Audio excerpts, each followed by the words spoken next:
Good evening. I am Alice Mong, Executive Director of Asia Society Hong Kong Center.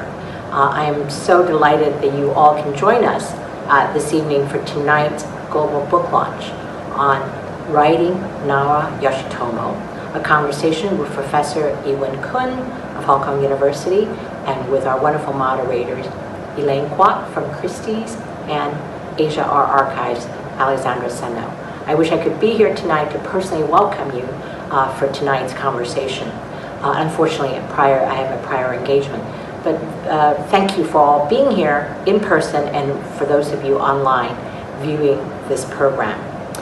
We are particularly delighted because in 2015, we, Asia Society Hong Kong, had the pleasure of mounting Life is Only One, the wonderful work of Nara Yoshitomo.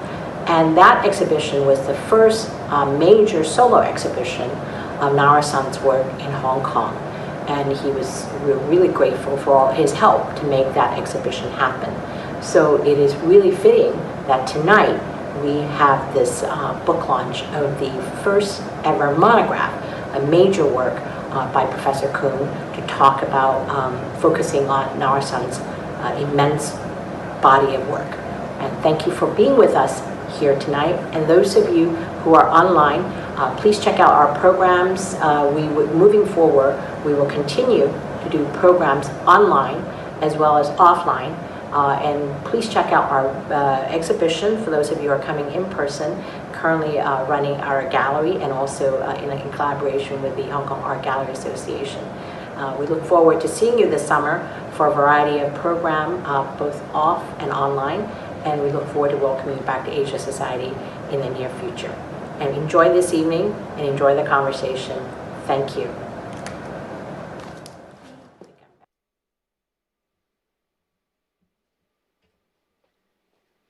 Thank you everyone for being here. I'm Yeewan Koon. I'm going to read two passages from my book. So let me start with the first one. Sorry, it's a bit of a chunky book, so it's going to take me a little while to flip through. But if I can start with the first section. I'm going to be reading the last paragraph of my chapter 2, a chapter entitled Big-Headed Girls. In order to understand these new directions in Nara's work, it is important to consider their development as part of his attempts to break away from his own iconic image, that rebel girl to whom he gave form in 1991. To loosen the hold she had on him, Nara frequently had to paint his big-headed girl only to erase her before beginning anew. The 2006 work, After the Acid Rain, indicative of the rich, layered colored palettes that would come to define his paintings from this period, was in fact painted over another figural image of a girl which no longer exists. He continues this practice today, although only sporadically, as in his 2012 Can't Wait Till the Night Comes, which lies atop a variation of his 2001 Sprout Ambassador. By erasing the rebel girl clutching the leaf, Nara destroys not only the underlying painting, but also the memory of a work he has made many variations of before moving on to produce something new. If in the past, repetition was a crucial part of his practice, now erasure has become equally important. Through this iconoclastic gesture, Nara finds new ways for his big-headed girls to grow up. I'm going to start with the second section. So this is a passage that comes from my last chapter, Return to the North.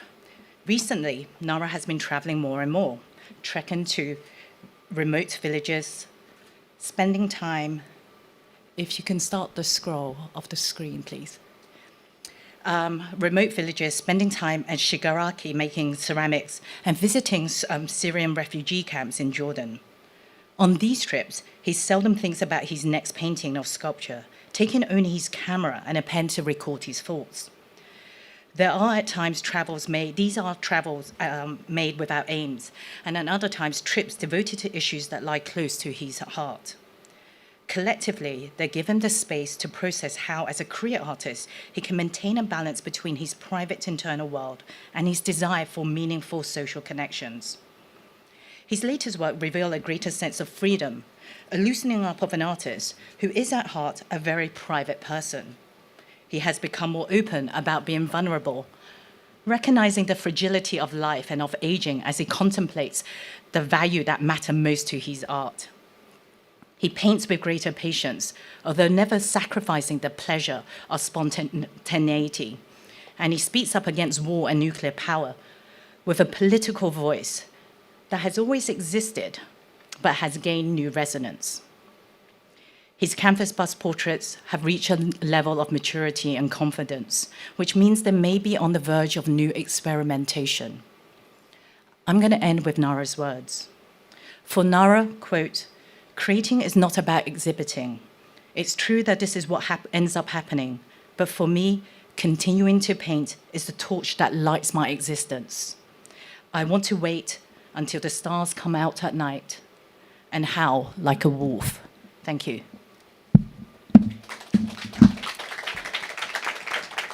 I'm joined tonight by two very good friends who have supported me throughout this whole endeavor.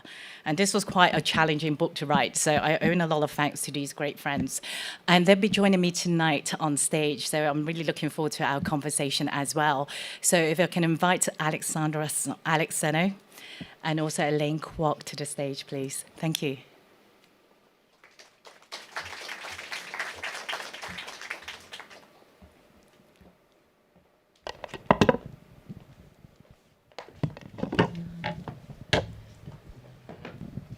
Okay. Hello, everyone. Thank you for joining us this evening, and thank you for joining us online as well. It's so exciting to be at this point where you're launching the book after blood, sweat, and tears. And there's.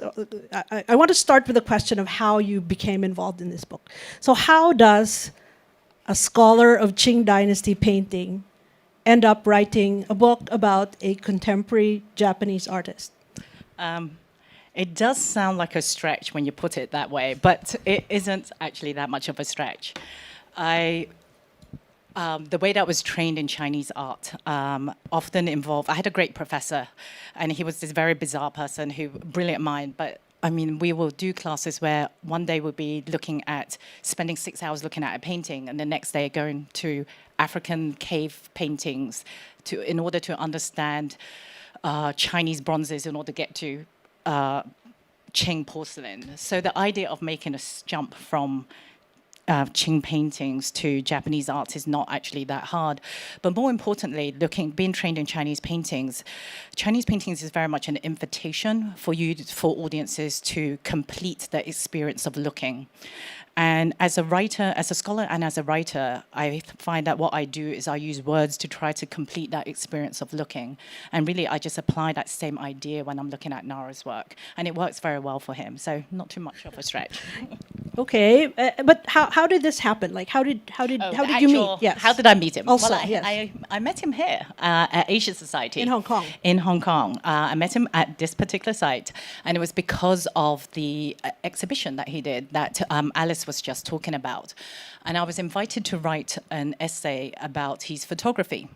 And it was an area that nobody's really talked about, and I thought, why not?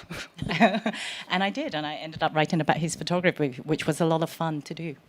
Yeah. So let's talk about Nara's most iconic image, which is that of the big-headed girl. Could you tell us a little bit about more what it means, and also what should we be looking for in order to understand these big-headed girls? Well, first of all, massive question, but yes, I can answer it. So I'll try and answer it as succinctly as I can. He started painting at the very beginning, before 1991, and that's a seminal moment in his career. He actually painted lots of pictures, not only of girls, but also of young children, other young children, young boys, but also older kids as well. He was very much interested in childhood and childhood memories, and so that was always something very important to him. And that's very rooted into his own personal biography that he puts a lot in his artwork. So that's something to bear in mind. 1991 is the crucial turning point in his career, because in 1991, as part of his graduation in Germany, he produced a painting called The Girl with a Knife in Her Hand. And it's a work that I think many of you would be familiar with. It popped up on the screen earlier. And that was very well received. And it sort of gave him a confidence that this is actually the direction he wanted to go in. And essentially that painting is of a single figure. It's a very simple image. It's a portrait of a young girl, full figure, on an empty canvas. And he decides to work within this very simple structure and develop a whole body of work based on this very simple thing. And that's actually quite difficult if you think about it. And he keeps working, and it reflects the way he works. When he paints, he actually only makes very small, tiny adjustments because he's really thinking through things formally. And he just does these little things. So he doesn't really think about what the girl will end up looking like. In fact, he doesn't know what the girl will end up looking like. He's really thinking much more at that very micro level as well. So he paints these, and then he does these very micro adjustments. And before you know it, by 1995, he had this massive show in Japan, and that was one of the big shows that put him on the map. And by that time, he had developed a whole world of Nara girls, and it just became his signature mark, as it were. And he carries on developing that. So that would take us.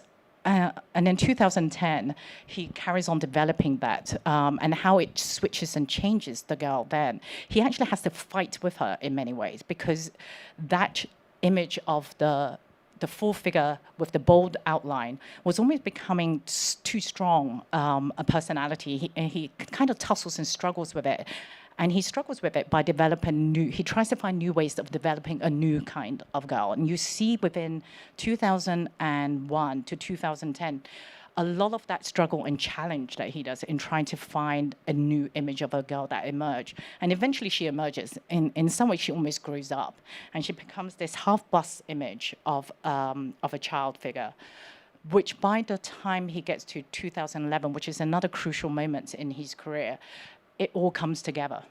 And he develops this full iconic image of a portrait of a figure looking out directly at the audience. She's very still. She's not carrying. He's abandoned all the knives, the knives, the fire, the houses that came to define his earlier paintings, and it's just a figure. And you're really looking at that moment in time at the textures of painting, because that's what he moves from the line to textures of color, and it comes together by 2012. And more importantly, one of the things to really pay attention to when you're looking at a Nara painting of this later period is that from 2005, he actually really develops the idea of two eyes, and they're completely different. So if you look at his paintings from that period in time, the eyes are completely different. They're painted differently. But he also tries to encapsulate a lot of the many different colors in the whole of that painting into the eye itself. They almost become this microcosm of the whole painting there. So for him, it's something that he really likes, and it comes together very well. So that's kind of the development of the style, as it were. But why a girl? Why not anything else? I think is one of the questions that gets asked, and I think that was... Yeah, why not a boy? Like I say, he did do a boy, and it was partly because the girl itself. But and that's a question he gets asked more often than not. And there's many different reasons why it's the girl. Partly becomes his signature mark, and that's the primary reason. But part of it has a lot to do with what he's interested in, and it's the larger question is about why childhood too. And it's, well, okay, one way of thinking about it is that it's what does art do for him, right? What's he trying to achieve by depicting these pictures of young girls? For him, if we think about all art to some ways, speaks to the idea of the social fabric of being human, whatever that might be. Conceptual artists may be talking about political systems, they're very speaking for those on the margins or systems, thinking about those other larger social problems. What he's really interested in is the idea of being, what does it mean to be human? He's really interested in the humanness of being. And if you think about his paintings, there's two things that's very crucial. There's two elements that he really focuses on. One that bubbles, that's very in your face, it's right there when you see it, and one that bubbles underneath. And I tried to write the book so it actually emphasizes that. So the thing that actually is very immediate is that he's trying to find empathy. He's trying to find emotional connection in some way, and that's what he's really interested in doing. Whether he succeeds or not, it's in the eye of the beholder, but that's what he's interested in. But a larger theme that's actually bubbles underneath, and I think is a very important one that doesn't get looked at quite so often, is the idea of survival. His work is very much about that. Kawaii itself, in many ways, is about social survival for him.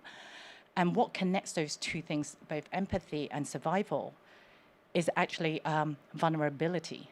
And that, I think, is what he's really talking about throughout his whole 30, 40 years of career of this girl. He's trying to explore how to express vulnerability through this signature mark that he has made. So doesn't quite understand why girl as opposed to anything else, but he finds that is a very good vehicle for him to do so, and it's one that works for him. I mean, it's a fascinating. Congratulations! It's a beautiful book, and Thank you. it's very meaty. I've learned so much from it. But to dial back a little, you know, how did your understanding of his work fundamentally change? Like writing the essay and then meeting him and spending time with him, and yeah, quite a lot. I mean, in what way? Well, part of the reason why I took on the challenge of writing this book, because they approached me before and I wasn't quite ready to write it. And part of it was because I didn't feel like I knew enough of his work. Because his work is, again, it's like we all see it, we like it, but we don't really know what to do with it. And then there's a lot... We react to it, but what we're reacting to. And I remember part of what made me decide to do it, I had a very good friend, and she came to see the show at Asia Society, and she's not someone who loves art in general, but she really responded to it. And then I took her to see another show. We were both in New York at the same time, and she saw another show of his work, and she had such joy. And I was thinking, how does that happen? But partly just because most of the time when we think about art, it tends to be something that's, heart-wrenching. It's, that has a lot of conceptual ideas about it. Something serious. Yeah. But this was just pure pleasure. And I really wanted to understand, how am I going to write a book? Or what is it that I will have to understand in order to understand why this person can have such a strong reaction and such connection to this artwork? And it took me a long time to get to the empathy and vulnerability. That took a long time to get there, in part because I also was very naive when I took on this project. Very, very naive. I didn't really understand how big his body of work was. So just to give you some idea, he has a catalogue raisonné, which will take the work up to 2010. There are, if I remember correctly, 3,708 drawings, 182 sculptures, and 692 paintings. And that only takes us to 2010, like I said, which means that this doesn't include his ceramics, his photography. It certainly doesn't include his installations. That only covers half the book, and which means I was looking at 4,500 paintings just for part of it. So there's another substantial amount of work. And when I was writing this, the hardest part of it, to get into notice, to get this stage of understanding this, was I just had to look at the artwork. And I literally, for this project, I went old school. I photocopied everything in color. I cut it up into little squares. I placed it all on the floor, and I storyboarded it. Okay. I just kept looking and looking and looking and looking until I figured out what was going on. And that took a long time. I did that, and then I had continuous conversations with him throughout the whole journey, and talking to his friends and other people in order to do this. So how long did all this take you? The conversations with Nara started quite some time ago, and particularly the research in Japan. But the actual writing, the storyboarding, I had, and this is where I was very naive, because when I agreed to do the book, it was meant to be 2,500 words only, and with only 250 pictures. I didn't realize I had so much to say, and it turned out to be almost 50,000 words and 380, just a little under 380 pictures. Yeah. So, and I had to do that all within 7 months. Wow. I didn't have a life for 7 months. No wonder we didn't see her for 7 months. I sort of disappeared, and everyone was wondering where I was gone. I was writing this book. And what was the process of excavating all that information? So you have to tell the story of one of the first times you asked him questions. Well, we just heard this earlier today. I have a running joke with Nara that So I would go, in order to carry on with this, carry on doing the research with him, but also one of the best thing about doing research on Nara is actually to go and look at art with Nara, whether it's looking at his shows or looking at arts that, in museums and things. But if I'm looking at his art and we'll go and look at shows together, he would either pretend, he would see me and then he would either suddenly fall down and collapse and pretend to be dead, or he'll like back off like this, or he'll punch his hand and fist in the air and say, come on, Dr. K, give me a hard question. Because the very first time I met him, which was because of it was actually for one of Asia Society's events.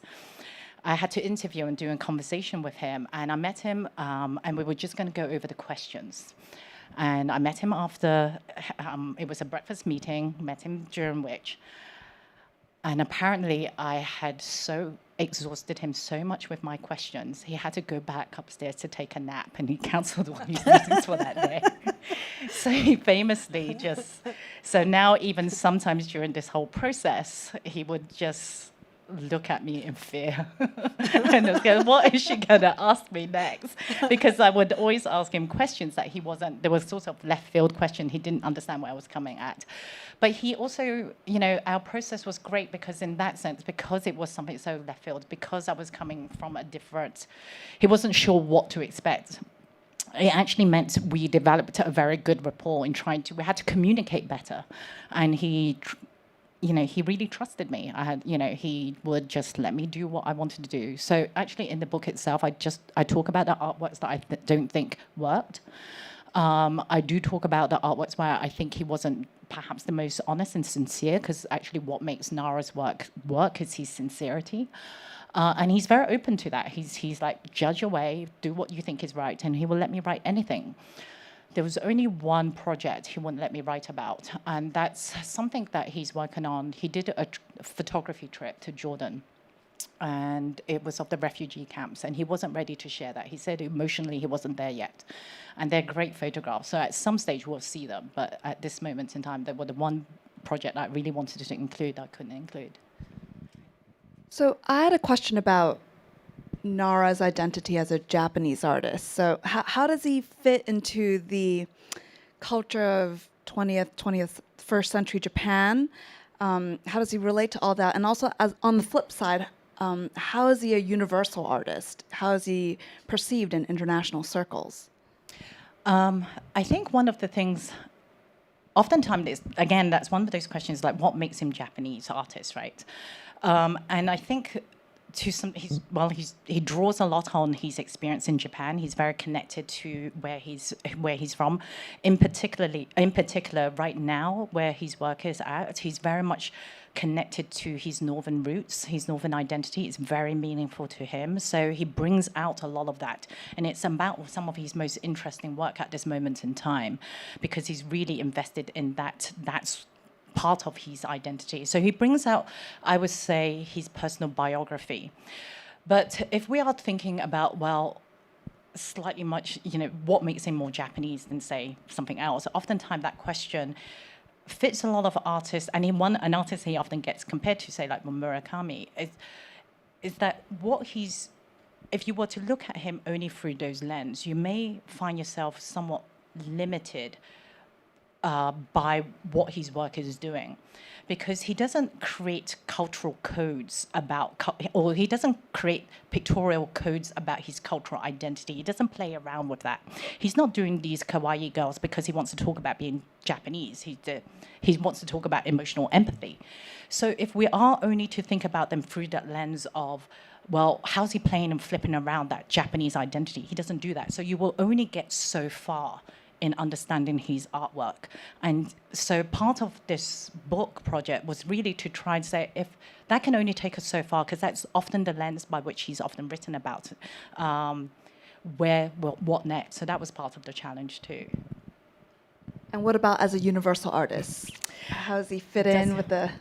Well, that's a much harder question to ask or to answer, because he's not everyone's cup of tea, obviously, as an art, but he does appeal to a cross range of people because he is reaching to the idea of what it means to be that humanness of being vulnerable, of survival, and all those things. And I think that's something that can speak to a lot of people. So in that sense, I think he reaches out. Not necessarily. I think of it more across. Like he will reach out to people of different ages and different generations, and I think that's where the appeal is. So he kind of crosses over generational gaps quite often as well, and not just geographical groups. He's certainly familiar. I think he's had so many shows and so many exhibitions. He is familiar with an international audience, and so I think his work is very much imprinted on there. But can we consider him an artist that has universal appeal? I think that's one for the history books. Well, the thing about, I'm going to share my Nara moment, and this is about 10 or 15 years ago in New York, and I had gone to a photography exhibition, and I'm going through, Irving Penn and all of that, and then there's this corner, and I'm like, what's going on here? And that was the first time I had seen Nara photographs. We don't usually think of him and his process in terms of the photography, but it really made me look at his work in a different way and made me think about his work. So my favorite chapter in the book is actually the one on photography. Maybe we can speak towards that, like the projects he's done, and why, and how does this connect to the rest of the practice? Well, he's always taken photographs. That's always been a big part of it. But when he started showing his photography as an artwork, and standalone artwork that can stand up and have its own show, really came about in 2002. And that was a project that was sent, he was actually sent to Afghanistan. And this was part of for a project by Foil magazine. And originally the plan was really to do paintings and drawings and not just his photography, but after he came back from that trip, it was a trip that really affected him, and you can see it actually in a lot of his drawings there afterwards. And he becomes increasingly more political, and there's a real undertone. His anti-war thing really comes out from this Afghanistan project. But what he did was, well, he couldn't paint. He was having problems producing work for this project, and he decided to share his photographs. He was like, okay, I'm ready to share this photograph. But it was sort of partly because he couldn't finish off the commission in any other way, but it was a partly because they're good photos. And in terms of how they fit into his other practice, one of the things I found really interesting about looking at his photographs was how much he was so interested in colors and saturated colors. And I think that is something that is very much part of his books, his paintings as well, and the way he thinks through things. So they have very strong compositions, very grid-like modernist compositions that he himself naturally gravitates towards. But it's really the way that color works and the composition, the strong color compositions that he have. And how has that work changed through the years? So like one of the earliest trips he did where he took photographs was a trip to China, for example. Oh, the China ones. But how does the from photography Afghanistan, the next major project that I would say he did was the Sakhalin project, which was in 2014, where he returns to Sakhalin is an island, which is half Russian and half Japanese. So it's been a contested island, and his grandfather used to work there, and so he was. That was part of his rethinking through his northern roots, but he wanted to go. It's very hard to get to. I actually was thinking about going there, and it became an impossible journey, so I couldn't make it. But his photography becomes stronger and stronger, and I think as he's taken that discipline more and more seriously, I think his eye has sharpened a lot. So I think his photography has really improved over time. But they work in the same way he thinks about drawings. They're something very instinctive to him.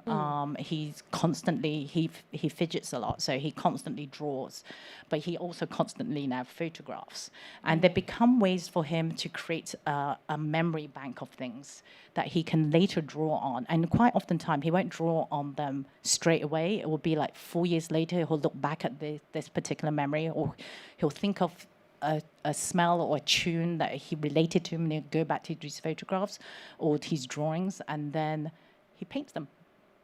So they become both a source of inspiration for his own work, but it's really more for him about creating a visual memory bank that he can in a work language. with. Yeah, right? another language. So, Could we talk about Nara's collaboration with other artists? How do they help us understand Nara more? So the period where he really starts collaborating with people is actually from the period of 2001 to 2010. And there's a reason for this, because 2001, he did a massive show. It was in Yokohama.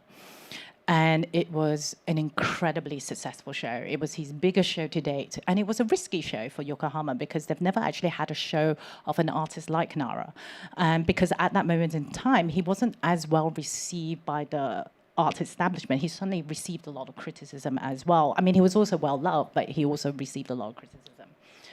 So 2000. What was the work? Sorry, in Yokohama, like It's basically the Nara world. Okay. The Nara girls. They all came out in full with these drawings. All his paintings came out, and he was also starting working with the dog sculptures as well. So those all came out, But the success of that show was also something that caused him a lot of anxieties afterwards as well, because he became almost so popular, he didn't know how to handle it. It was a very emotionally, a very difficult time for him. And so he actually started retreating. And part of his collaboration and partnership is because he wanted to work with other people, so he was not out there in front and center. No, it's honest truth. It's part of the reason was he really, if you look at his painting, from 2001, 2004, he doesn't actually make that many paintings compared to any other time. He does the graph projects with the buildings. He goes in partnership with these architect designers.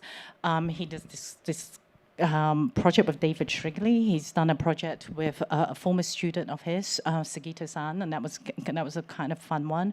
That's when he actually decided to take on the photography project. I mean, everything around that period from 2001 to 2010.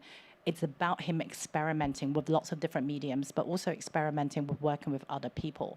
So it takes that experience for him to try to then find that emotional balance in his life so that he can actually come back stronger, as it were. And in 2006, 2005 and 2006, he feels better. He kind of comes out of his shell a lot more. And so you'll find actually that's when he starts painting, or some of his stronger paintings and drawings come out back around that time as well. And then one of the things that he wants to do, and I suppose during that period, one of the collaboration that he's best known for are those houses, right? right. Those houses, the installations, if any of you knows, the installations, the houses, or there could be the studios where he puts lots of portraits or pictures, and they're largely drawings that he does, but also his personal items. One of the things that you often see, especially in the houses that he likes, is his favorite playlist that he's listening to.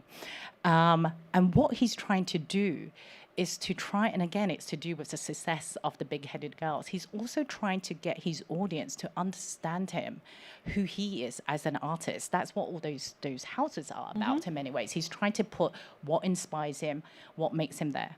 But he is a very private person, so in some ways, he only lets you in so far with these houses. And so he himself understands that as a project, they can only do so much. And so really he stops making houses. By 2010, he no longer makes houses. He's kind of moved on from there. But during that period, while he's doing all of this, by 2006, he becomes much more comfortable with who he is. And he starts exploring lots of other things. And then ceramic comes in and everything else. But his collaboration was, I think the way to understand it is how it helped him build and rebuild his sense of who he wants to be as an artist. And that was very important to him because he had to find a new way of moving forward with his career as well. Yeah. I mean, I think he's an interesting artist and a successful artist because he's created a language that is clearly his, and he has brought all of us into his world in many ways. Yes.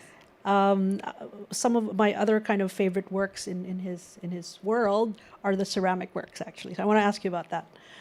There are two sets. There are the vases and the cups, and then there are the sculptures. Yes.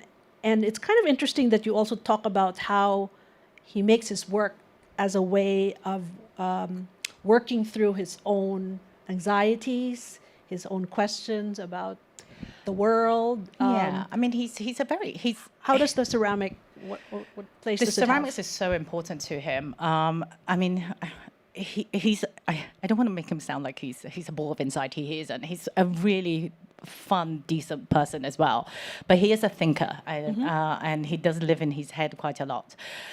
Then ceramics was so important to him because he was trying to figure out, well, I don't want everyone to think of me only as that person who makes those big-headed girls, which is related to the paintings, which are related to, everyone's talking about them in terms of manga, in terms of super flat. And he's like, that's not really what I'm trying to do. And he was really trying to assert, well, how am I going to present who I am as a person? And what he does, and it comes through really well in his ceramics. The ceramics, the vases and the plates, it gave him a different sort of medium for him to be able to talk about his love for music. And so the other narrative that we often get about Nara is his music side, right? And the counterculture. And the counterculture. And that becomes the space where he can do it. He's always done drawings, but he's never, and he's done a couple of paintings about this, but he needs, in order for him to feel he's somewhere, it's that it has to expand to different mediums. It has to cross. It have to have these interconnections between other things that he's doing.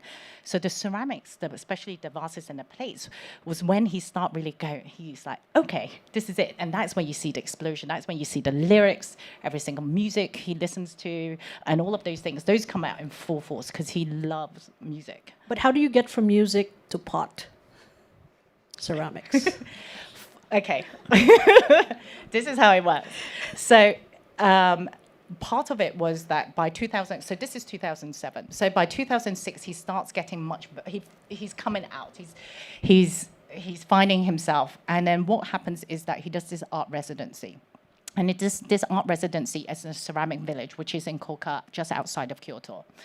And he loves that experience there. It was a very freeing experience. He loved that connections with all the other potters and artists who were, and it was such a diverse group of people there. And it had this very collegial environment that he loved, a community environment, a very small scale community environment.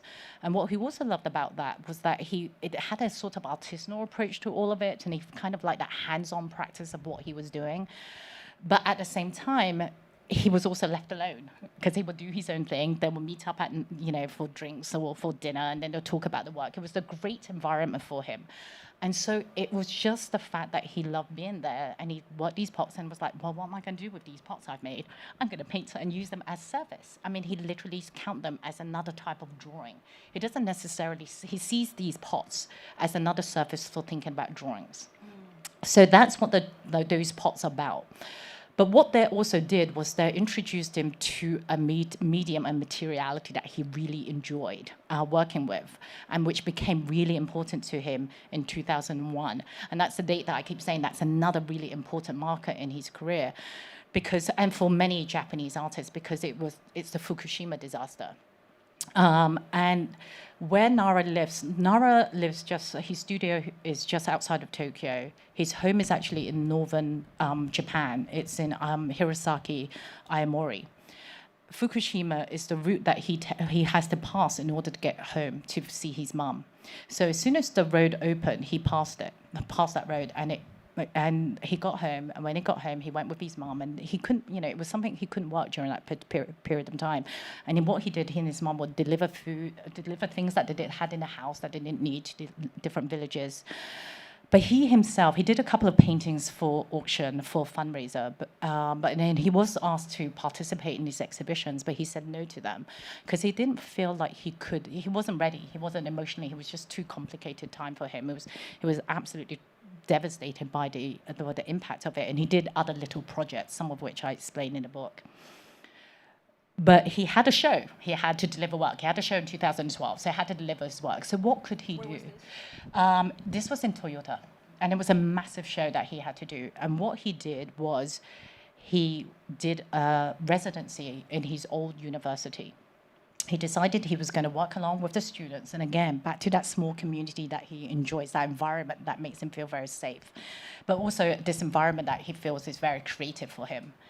And he gets these big blocks of clay, and he literally, as he describes it, he wrestled it like a sumo wrestler.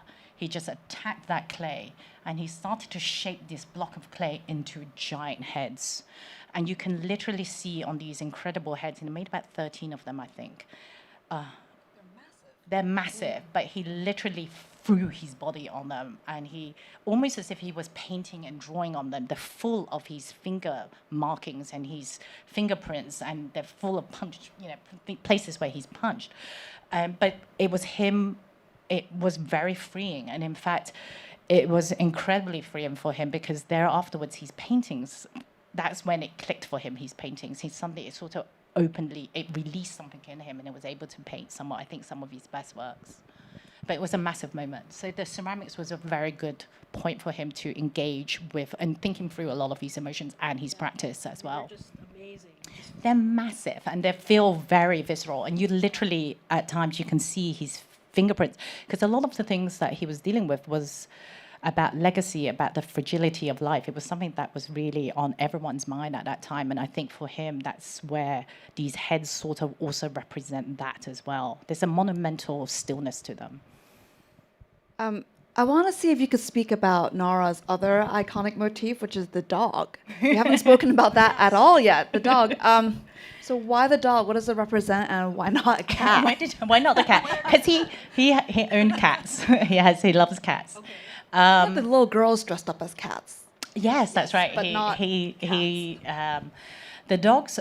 One of the things you'll notice in Nara's career is that he'll work out a formal problem of something, and he's trying to develop this, and he gets to a point, he gets it. He paints all these works, and he's there, and he carries on working on that. But then he wants to do something different, and that he works on the side. And most of the time, he's doing something which is very different from his paintings in some ways, right? But which gives him a new kind of challenge. And the dogs came in at a time, so it was before the 2010. So this is during his formative years of creating the Nara world. And the dogs come in, and it's usually around this time. You can really trace Nara's. It has such a pattern. So around 1997, he starts working on these dogs. And part of it was that he just wanted to do something which was different. He's never worked in fiberglass before. He wanted to work in fiberglass. He was also doing a book at that time. He was working on a book project, and he wrote a book, and it had a little dog in it, and it kind of, the dog just took a character of its own and grew and grew. But for him, again, it gave him an opportunity to think about sculptural work on a scale that he's never done before. And for him, it was like, how do I make this dog, and how do I make groups of dogs? How do I make these dogs and make them, because he's a two-dimensional person a lot of the time. Like, how do I make this interesting? So he was using these dogs to also work out sculptural They literally things. grew and grew. They literally grew and grew inside.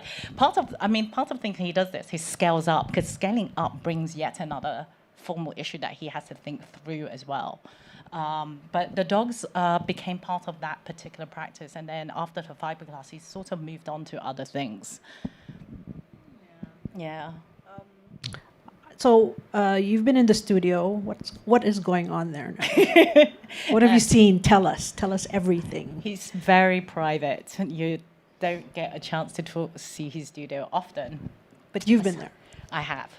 He's a very neat and tidy person. And everything is there. Everything is very well organized.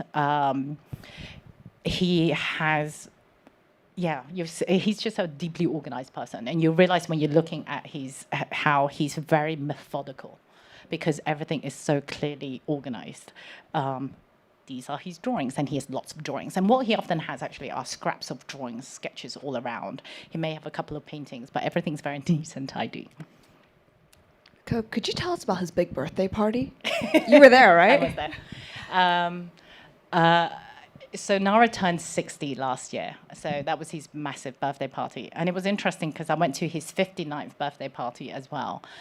And this will give you a sense of who he is as a person, because he really is a very low-key person. So for the 59th birthday, it was a little party where everyone I didn't realize this. You were all supposed to bring a little potluck of something, and people literally bought potluck potato salads and little crisps and things. And we all sat around in a little office, and which is his closest friends. And it was very small and intimate. What did you bring? Nothing. I didn't know it was potluck. Nobody told him. I didn't get the memo. So I just turned up and ate everybody else's food. But it was very sweet. It was literally a teeny tiny low-key party. So for his 60th, I was thinking it'd be the same, and it turned out he was his friends got together and they threw him a rock concert, a Japanese rock concert. Now, by this time, I had to listen to a lot of music in order to understand his musical taste, which is a big part of it. And I don't know how many of you are familiar with Japanese punk and Japanese rock. I listen to a lot of it, and they're very varied. And so he had this massive birthday party. I think I showed a couple of these images up there. And it was, it went on for about 4 hours. It was really long. Everyone performed 20-minute sets. But there was just so much love there. And it was a very crazy Japanese rock concert. No potluck. No potluck. But it was very interesting because he had such a range of different people coming in to play music as well. And it was a very different experience. So we're gonna, we could both ask questions for the next 7 months, and you'd have Please to take don't. a nap. But I think we can throw it open to the audience as we're taking questions. There's a mic right there. But before that, actually, I'm going to sneak in another question. And that is, I know you're not involved in the exhibition. There's a major exhibition that's opening at LACMA. Yes. That will then travel to use and then Guggenheim Bilbao. What can you tell us about that? It should be opening. Unfortunately, it isn't open yet. And in fact, part of the reason why I had to rush this book so fast was we wanted to get it before the opening of the exhibition. And then it turned out I didn't need to rush. I was like, damn it, I could have had extra time. It's a massive show. I've seen a catalogue. I've spoken to Mika. She's done a wonderful job. She's the curator of the show. It should be opening hopefully soon if things calm down a bit in America. And then it will hopefully be in Asia. But that's about all I can say. I'm not allowed to say more than that, I'm afraid. We'll all have to go. It's going to be amazing because there's some works in there that he worked on recently. I honestly think right now Nara is at that moment where he's doing really interesting stuff that he hasn't done before. And a lot of that work he's starting to do for the LACMA show. So it'd be really interesting to see what's there in terms of his latest paintings and drawings that he's been doing. Yeah. Yeah, do go. Questions from the audience? People want to raise their hands, and then we run the mic towards. Or do we have questions online, actually? Do you want to read those out? Yes. So this is one that we've just received. It says, does Nara have a favorite piece from his early days that Good he question. held onto and would never sell? Yes. He has several works that he really likes and he will never sell. One of them is actually just a very simple drawing, and it's one that actually sits very close to him. And it includes a line from one of his favorite rock punk bands, the Blue Stars. So that's one of them. He also has a billboard painting called Emergency. And I showed a clip of it there, and that is of a young girl. She's lying down on a bed, and it's very much a response to Fukushima, which is another work he won't sell. But he has a lot of favorite works. I don't know whether he will sell or not, because I don't really talk to him about that question of selling or not, but I do know which are some of his favorite works. He has a favorite drawing, or he has a drawing that he said he can never repeat. It's not necessarily his favorite, but it's one that he can never repeat because he don't think he can ever capture it as well as that. Because they often repeat things. And that's called News. And it's a picture of a young girl seated down. And it's done in such a way that he's thinking about it almost as if it's a sculptural piece. And for him, it was a particular moment where he thinks the lines are so perfect he can never capture it again.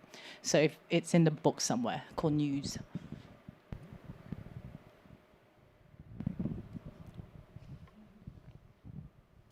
Thank you all for a great talk. Since this big-headed girl has become so iconic, and it was meant to be a symbol of vulnerableness, after he becomes so famous, does he fail to feel the vulnerable in the girl? And how does that, if he continues to use it through time and it becomes a symbol of who he is, and it's become so powerful to so many people, how is it still vulnerable, or does he not care about that? I think for him, that's a great question, thank you. I think for him, it's not necessarily a symbol of vulnerability so much as he's trying to work out what that means. It doesn't necessarily represent vulnerability as this is what vulnerability is.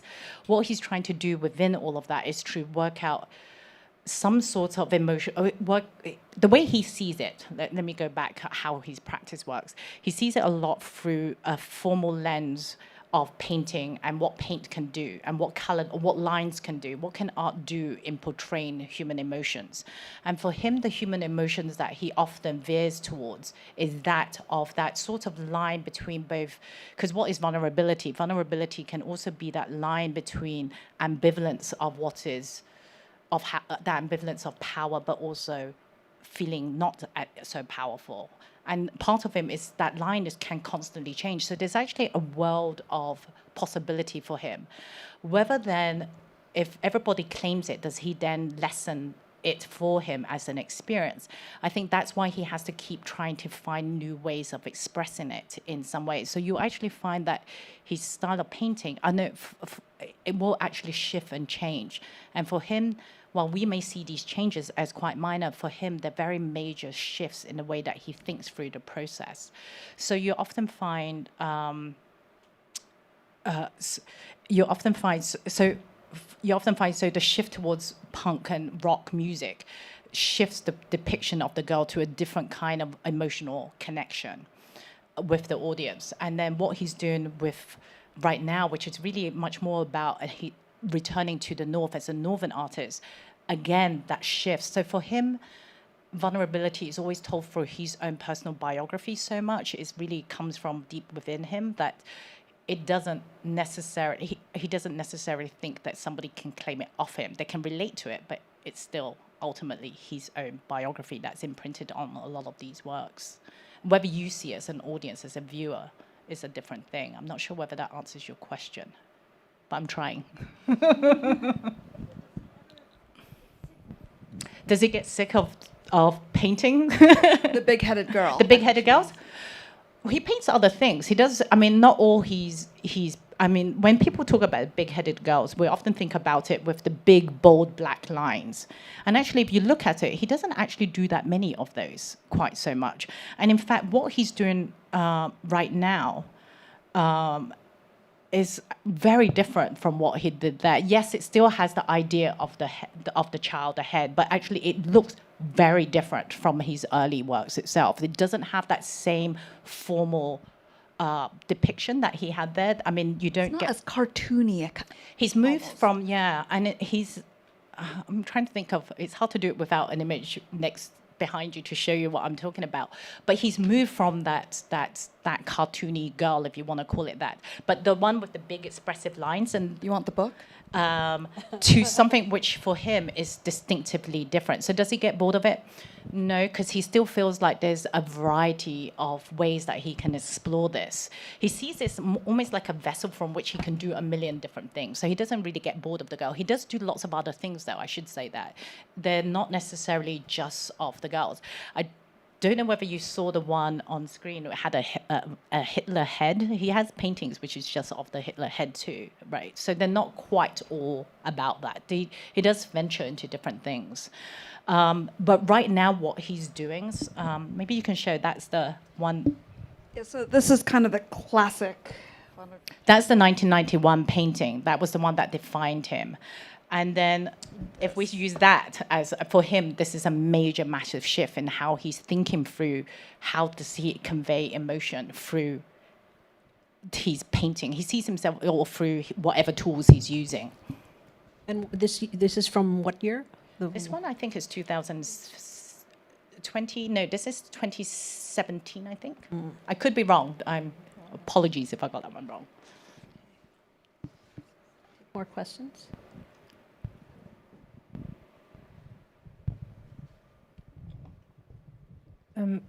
It's really interesting you saying that this is a guy who's choosing a young girl as a way to explore the visual expression of human emotions and human vulnerability and all that.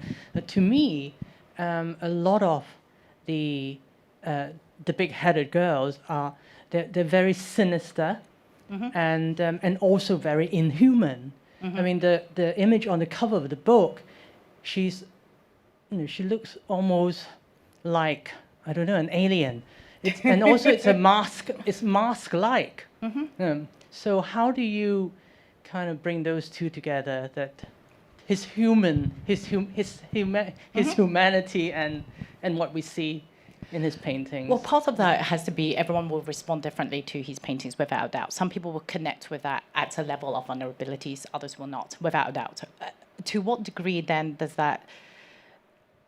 Would I say that mattered to him as an exploration of whether he's open to the idea that you can respond to this differently? So that's the first thing to note. Part of the reason, and I suppose part of the way that the question is why the young girl again, right? What is it about the young girl that matters so much to him that he's able to explore this? Whereas by doing it so often, it can also create something which seems increasingly less human, because it becomes a type. Is kind of what I think the direction of your question. And I didn't share this in the book and I can share this because he has said this elsewhere, but part of a lot of the emotion that he finds in this particular motif has a lot to do with his relationship, and why childhood matters so much has a lot to do with his relationship with his mother. It has a lot to do with his relationship with his and growing up. So he's very, very close to his mother.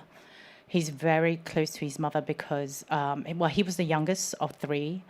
His father, he's not close to his father. He had a very difficult relationship with his father. His father was very absent from his life. In fact, his father just didn't really, he wasn't very close to his father. Let's just leave it at that. And he's someone who has grown up seeing his mother struggle to survive, right? Because his mother had to take on another job to look after him. His earliest memory, and one very strong to him, is his mother carrying him as a child to the doctors because he was sick, and throughout all of these things. So there's a lot of that in there.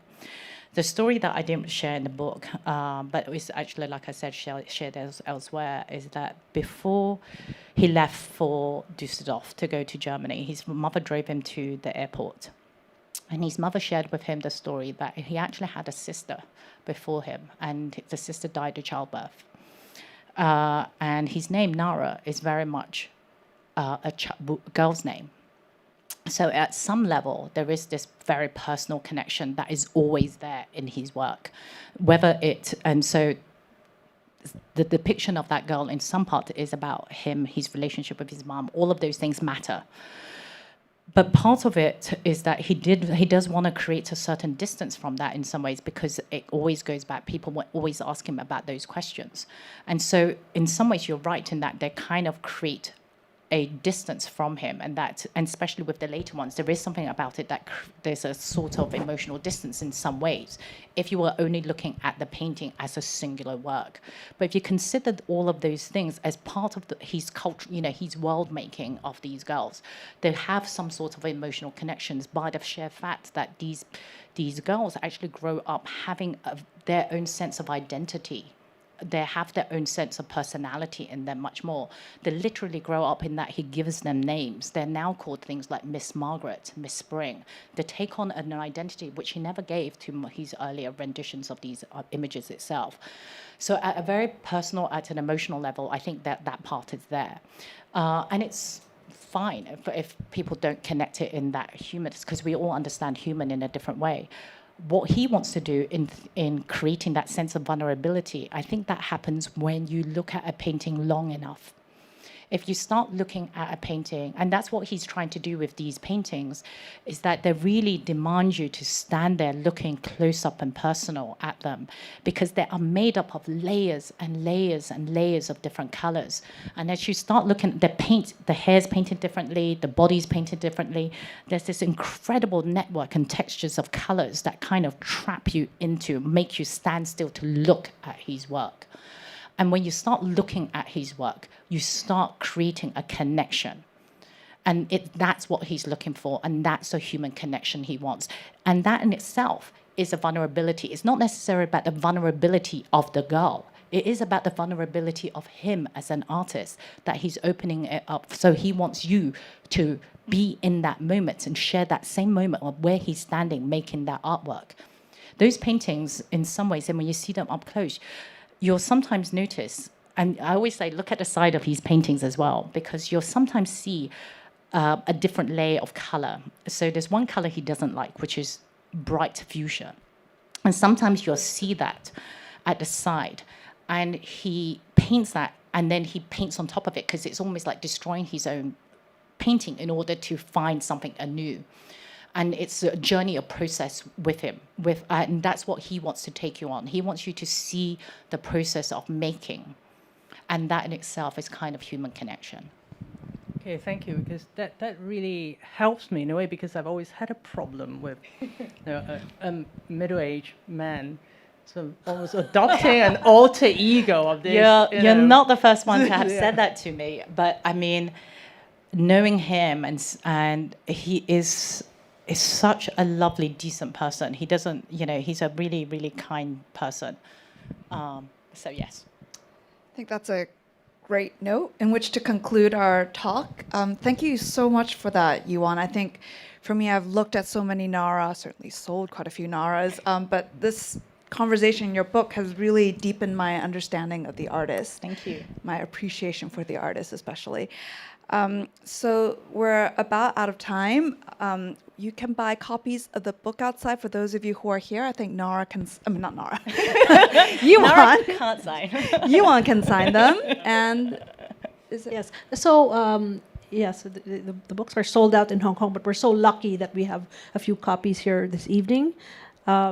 We just talked about this before the discussion, and that is, if you are at home and you want to buy a book, if you buy it through Asia Society, Dr. Koon has promised to sign it for you. So just leave your name when you buy the book, and you will have a signed copy in your name, and you pick it up here. So that's it. So I think we can proceed to the book signing. So thank you very, very much. This has been More than such welcome. Thank More you. than welcome.